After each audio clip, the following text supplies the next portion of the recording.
what's happening is good and bad. There are good things and there are bad things. Some of these ICOs and what's happening with that, it's bad. And some of them are going to be worthless and people are going to do their dough. But at the other hand, if you can see the bigger picture of what's happening and a fundamental change to the financial system and a rebuilding of it in a better way, then you can start to look beyond the noise and beyond the mess that's actually happening at the moment. Now, probably the biggest single reason as to why cryptocurrency even exists, that was all just the precursor to 2008 and 2009, sort of the start of 2009. So we know this, obviously, the GFC, the debt crisis, housing crisis, global crisis. I'm not going to go into the details. I think you're all quite aware of it.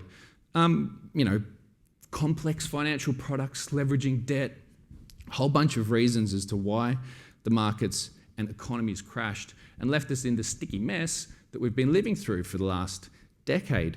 But who were the real victims? Who are the people that really lost the wealth or lost hope or lost the ability to generate wealth in the future? Was it Jamie Dimon and his mates over at JP Morgan?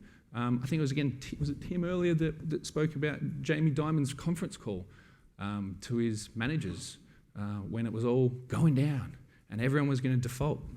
And then, guess what?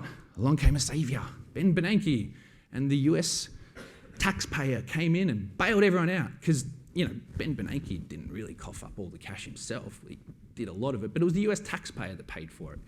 You remember the TARP, the Troubled Asset Relief Program? Who paid for that? The taxpayer paid for that.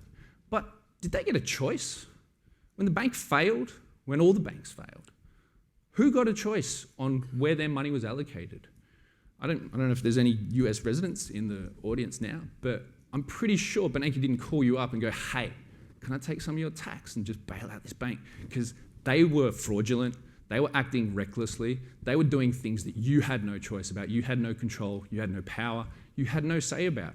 So, these few people had all this control and power, but they stuffed up. So can you just help them out? And that's how it works.